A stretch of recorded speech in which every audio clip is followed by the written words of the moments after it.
Cet endroit, le Troussoat, est le lieu de commémoration d'un événement qui a agité le sud de la Gascogne pendant plus de 4 siècles, le détournement de l'Adour. C'est ici que le fleuve a été barré pour créer l'embouchure actuelle de l'Adour.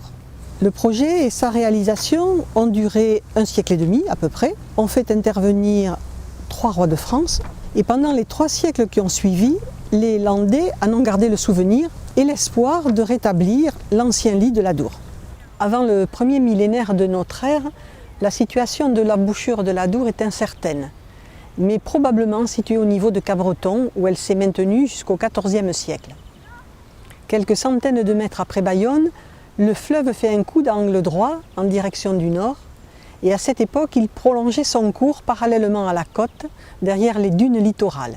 Puis sous l'action des courants marins, des tempêtes et des mouvements de dunes, à une période longtemps datée en 1310, mais que les études récentes situent plutôt vers la fin du XIVe siècle ou même le début du XVe, le fleuve a abandonné l'embouchure de Cabreton, obstruée par les sables, pour se jeter dans l'océan à Port d'Albret, laissant toutefois un accès partiel à l'océan au niveau de Cabreton. Après cet événement, l'estuaire s'est détérioré. Le lit est régulièrement ensablé en dessous de Cabreton, perturbant le trafic fluvial qui était important. De nombreuses embarcations, galupes, tilleuls, transportaient résineux, vin, pierres, sel, poissons. La navigation devenant aléatoire, les gros navires remontent difficilement et cela entraîne le déclin du port de Bayonne.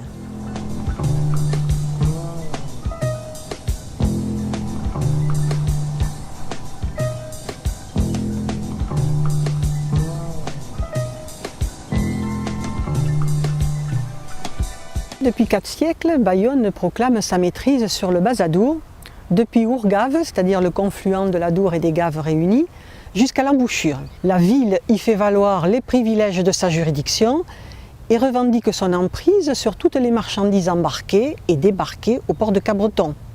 Par exemple, une ordonnance de 1255 relative à la vente du poisson donnait obligation aux pêcheurs de Cabreton de vendre de préférence leurs poissons aux marchands de Bayonne. Après le déplacement de l'embouchure à Port d'Albret et les difficultés de navigation qui s'aggravent, la vente du poisson, le chargement, le déchargement des marchandises commence à se faire à Port d'Albret ou à Cabreton, malgré les ordonnances royales en faveur de Bayonne, les amendes et quelques expéditions punitives de Bayonne. Les charpentiers navals de Cabreton et Port d'Albret radoubent les nombreux bateaux qui fréquentent ces ports.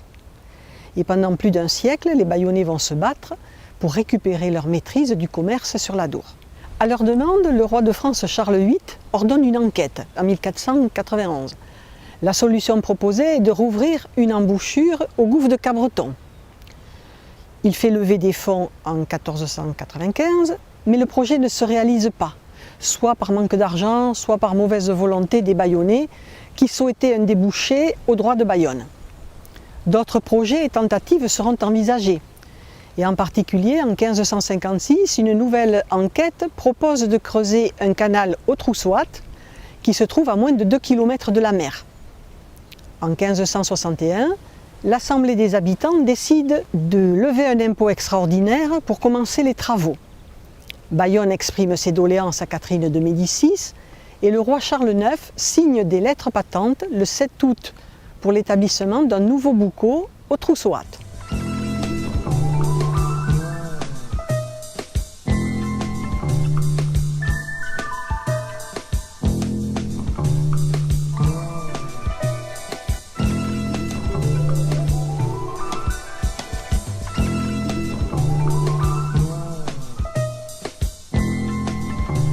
En juin 1572, un contrat est passé avec les représentants de Charles IX et une ligne de crédit de 30 000 livres tournois est ouverte à Louis de Foix pour barrer l'Adour et le dévier vers la nouvelle embouchure.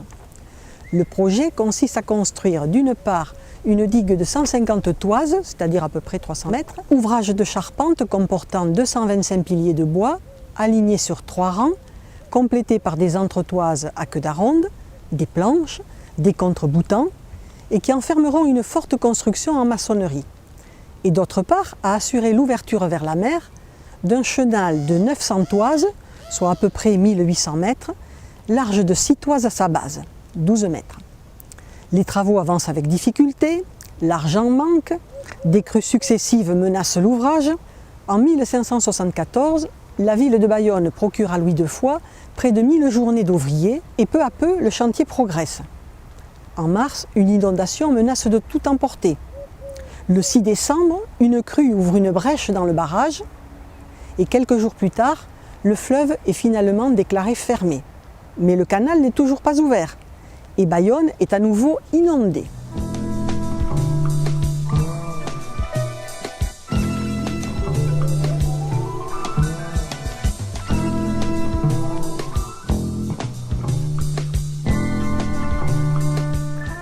Alors en 1575, les relations entre les Bayonnais et Louis de Foix se détériorent. Ils reprochent à l'ingénieur de mal utiliser l'argent et ils lui reprochent aussi la lenteur du chantier. À cette même date, un nouveau contrat est signé entre Louis de Foix et Henri III. En 1578, pour payer les travaux, de nouvelles taxes sont instaurées. Bayonne fournit 100 hommes pendant 3 jours pour aider le chantier et Anglet 20 pendant 8 jours. En octobre, le canal est presque achevé. Une crue exceptionnelle survient, Bayonne est inondée, mais la quantité d'eau est telle qu'elle finit de percer le sable qui séparait encore le canal de l'océan, et le 28 octobre 1578, l'Adour coule directement dans l'océan. En janvier 1579, l'embouchure est déclarée navigable.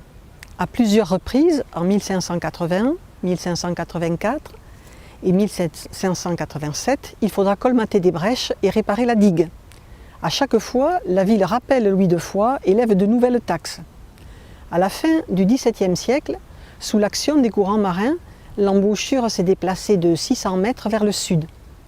De nombreux travaux d'endiguement des 2 rives ont été nécessaires pour la maintenir à l'emplacement actuel.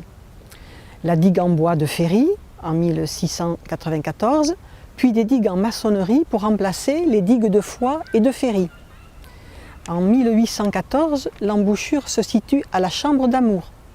De nouvelles digues seront construites plus près de la mer à la fin du XIXe siècle, de façon à la ramener à la barre. De nos jours encore, le maintien de l'embouchure à la barre nécessite des travaux réguliers de dragage.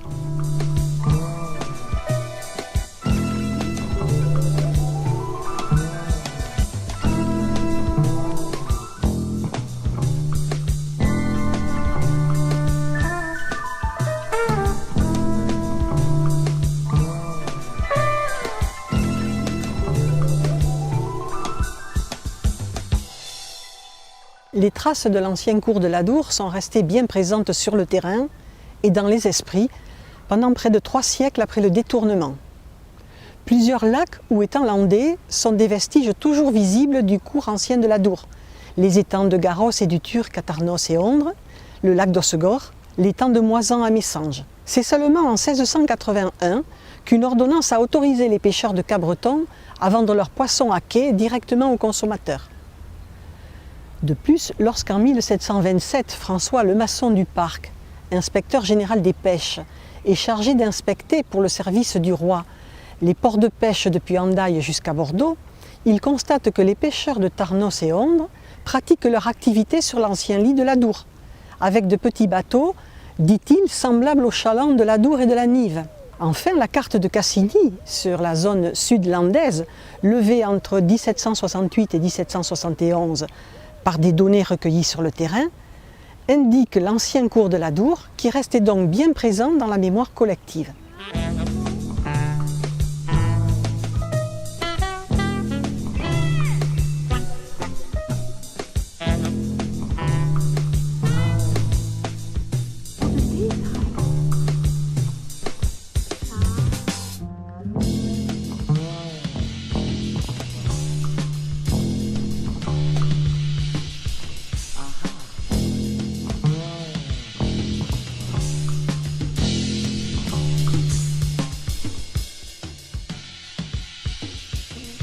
Les Landais ont conservé longtemps l'espoir de retrouver le fleuve détourné par les Bayonnais. Le déclin de l'activité des ports de Cabreton et Vieux-Boucau, les travaux importants nécessités par le maintien de l'embouchure à la barre, ont encouragé au XIXe siècle la rédaction de plusieurs projets de rétablissement du cours ancien par la construction d'un canal. Mais ces différents projets seront tous abandonnés à la chute de l'Empire.